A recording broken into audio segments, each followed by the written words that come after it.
Hey guys, Joy here. I in the last two videos I had just I'm sorry in the last three videos regarding the subject books and the entrance preps and stuff, I had just mentioned all the books which we would be needing during like our MBBS curriculum and during our college time and even like after during our entrance exam preps and stuff. The basic thing I would like you guys to remember, and I would like you guys to please be aware of, is that the first thing I'm just keeping this video very brief and short, and that the basic crux of this video is that guys, please remember that when you guys are in your college and stuff, please do read your standard textbooks, the books which I had mentioned, or whichever books you like for the individual subjects. There are like, even for different subjects there are different authors, but you see the videos which the books which I had recommended, whichever I found useful, and go to the market and just see which books are there for that specific subject, and whichever book you find is interesting, which is easy to read, and which is easy for you to which is concise to recall and stuff, buy that book itself and stick to it. Make sure that you get a good base basically from your textbooks during your college life, and stick to one book itself. Don't buy like 7 8 books for one subject itself. Just stick to one good book.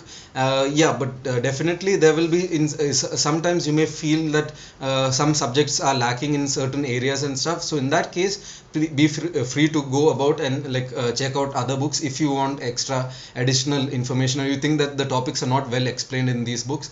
So just go to, you can, in that case you can refer to another book. But the ideal approach during college and while reading is that just stick to one good book, textbook, and just read it again and again, over and over again, and make sure that your basics are done well during your college days. And so that's the first thing I would like to convey, that the first thing is read your standard textbooks very well during your college time, because the thing is, after you guys graduate, you will absolutely have no time to read your textbooks again, and that is a fact. You guys may think that after graduation, chal hum log, we can read the textbooks again later on during our entrance preps and all, but actually that never happens. You guys will never get the time. So the college life is the actual time you will actually get to read your textbooks very well. And even for me, for me, sometimes now I wish that I had read some parts of certain textbooks a bit more, such as Harrison's and like some parts of Bailey and all. And as I mentioned before, also for anatomy also, I had used a good book like Essential Clinical Anatomy, but I did not use the best book like clinical oriented anatomy. So I wish I could have done a few subjects like that better again, but still it's okay, because like I'm confident in my basics, and I'm done just the basic reading okay and stuff. So the thing I would like to convey is, like, when you guys are in your college and stuff, please read your textbooks really well, because later on when you guys are preparing for your entrance exams and all, that time you guys will find it very useful that you guys have a very good base. And another thing I would like to say is that the first thing is read your textbooks. Only after you're done with your textbooks, the second thing is move on to the guidebooks. So I mentioned about the subject wise guidebooks. There will be 19 subject wise guidebooks by different authors, so you guys should be aware of this as well. And regarding the subject wise guidebooks, I would also like to say is that you depending on what your guys plans are, I mean, like, if you guys are planning to go abroad, not come back to India, then you guys should be ideally targeting respective exams such as the AMC or the USMLE or the PLAB, and buy appropriate material, study material for that, and prepare accordingly for that. But if you guys are planning to come back to India, please remember that you guys have to clear the FMGE exam first. And for that, as I mentioned before, you guys when you're in your college, make sure that you're thorough with your MBBS basic textbooks. You know, read them well, and after you are like confident in what you have read, then I'd suggest you guys to just buy Dr. Deepak Marwa's book on FMGE solutions, or Dr. Kamal KV's book for FMGE. And then in that case, you guys can just see the pattern of the questions and just know how it, like, the latest trend of the questions, if you guys if it's possible, join a holiday during your vacation and all, come back to India and join a coaching class such as MIST or DIAMS or DAMS, and just orient yourself with the examination system.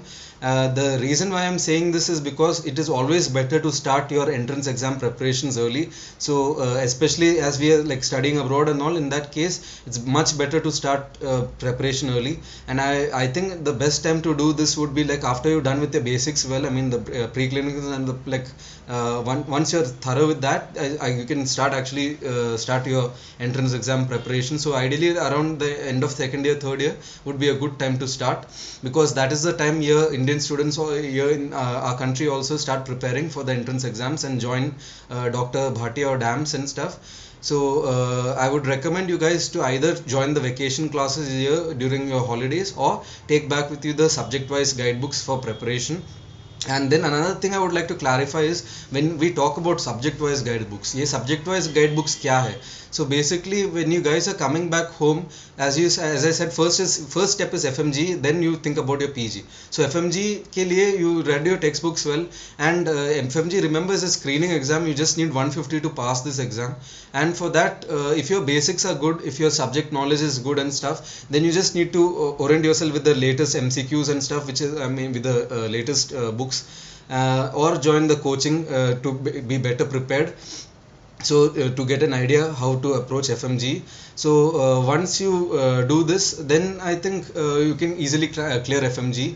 But the thing is, like what I think, what one of my teachers had actually told me, like during my college time, actually he had told me, like, please plan for PG, and if you prepare accordingly to your PG entrance exams, that way you can crack FMG along the way, because basically your FMG would be roughly around 55 to 60% of the PG syllabus and stuff. So just a bit more extra effort if you put in, you guys can prepare really well for your PG entrance exams also, and clear FMG along the way also. So in that case, then I suggest you guys can go for the subject wise guidebooks. The 19 subject wise guidebooks are there, and as I mentioned yesterday in the video also, the 19 subject wise guidebooks, so Arvind Arora has very good books for the different subject wise guidebooks. Then I mentioned about the other books such as Gobind Rai Garg, Sparsh Gupta for pathology, pharmacology, Pritesh Singh for surgery, for medicine Dr. Deepak Marwa, for Rachna Chaurasia for microbiology, for ENT Dr. Sakshi Arora ma'am's book, for obstetrics gynecology Dr. Sakshi Arora,